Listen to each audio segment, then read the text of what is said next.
आणि अजूनही एवढं सगळं करूनही म्हणजे नाव चोरलं, पक्ष चोरला, वडील चोरले, कारण वडिलांचा पत्ता नाही यांच्या,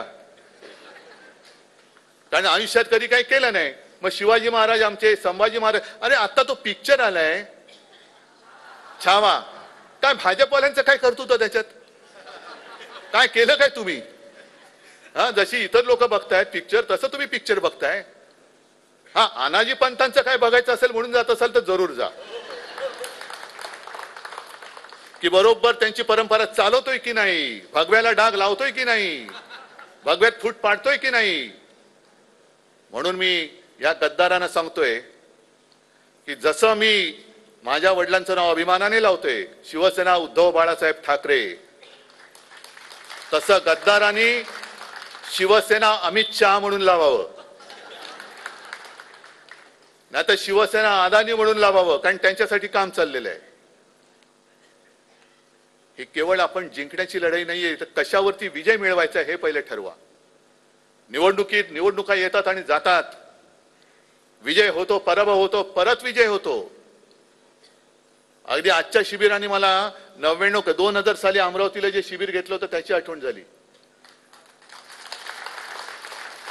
कारण 99 साली आपल्याला वाटलं होतं आपण जिंकणार, 95 साली सरकार आलेलं, 99ला तर नक्की येणार, पण नाही आलं सरकार. सगळं चिडीत चूप, कसं झालं.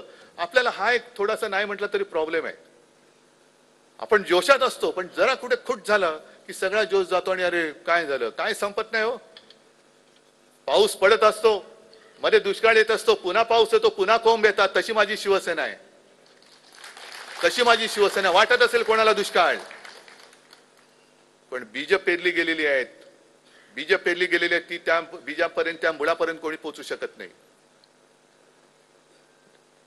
त्या 99 साली सुद्धा अमरावतीला आपण शिबिर घेतलं आणि त्याच्यानंतर पुन्हा नवे धुमारे फुटले आणि मग पुन्हा नवीन वाटचाल सुरू झाली. तशीच आजची पुन्हा नवी वाटचाल आहे, तशीच ही पुन्हा वाटचाल करायची. फक्त तुम्हाला सगळ्यांना एक ठरवावं लागेल. आज तुम्ही जिद्दीने इकडे आलेला आहात. संजय, मगाशी तुम्ही जे बोललात ते खरं आहे.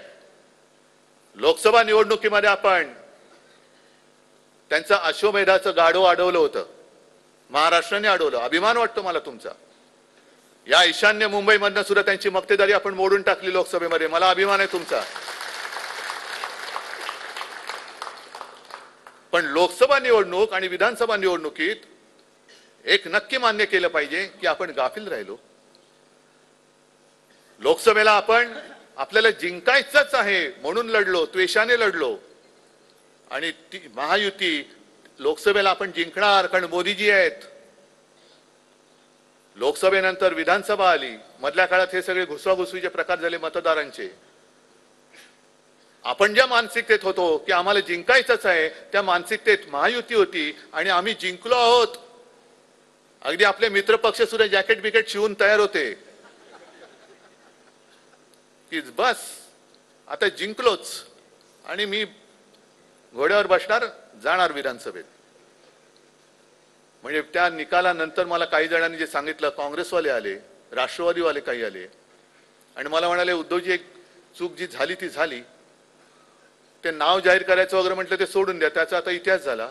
पण त्यांनी सांगितलं ते फार महत्वाचं होतं की विधानसभे निवडणुकीमध्ये आपण केलेलं काम आपल्या या जागेच्या साठमारीमध्ये आपणच मारून टाकलं.